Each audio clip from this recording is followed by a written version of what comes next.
ನಮಸ್ಕಾರ. ನಾನು ಧನ್ಯಕುಮಾರ್ ಜೈನ್ ಅಂಥೇಳಿ ಭಟ್ಕಳದಲ್ಲಿ ನ್ಯಾಯವಾದಿಯಾಗಿ ಸೇವೆಯನ್ನು ಸಲ್ಲಿಸ್ತಾ ಇದ್ದೇನೆ. ಇದರ ಜೊತೆಗೆ ಭಾರತೀಯ ಜನತಾ ಪಾರ್ಟಿಯ ಒಬ್ಬ ಕಾರ್ಯಕರ್ತನಾಗಿ ಕೂಡ ಸೇವೆಯನ್ನು ಸಲ್ಲಿಸ್ತಾ ಇದ್ದೇನೆ.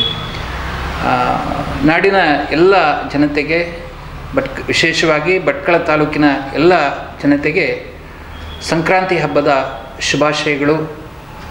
ಈ ಸಂಕ್ರಮಣ ತಮಗೆಲ್ಲರಿಗೂ ಕೂಡ ಸಿಹಿಯನ್ನು ತರಲಿ, ಮುಂಬರುವಂತಹ ದಿನಗಳಲ್ಲಿ ತಮಗೆಲ್ಲರಿಗೂ ಕೂಡ ಒಳ್ಳೆಯದಾಗಲಿ ಅಂತ ಹೇಳ್ತಾ ಮತ್ತೊಮ್ಮೆ ತಮಗೆಲ್ಲರಿಗೂ ಕೂಡ ಸಂಕ್ರಾಂತಿಯ ಶುಭಾಶಯಗಳನ್ನು ಹೇಳ್ತಾ ಧನ್ಯವಾದಗಳು.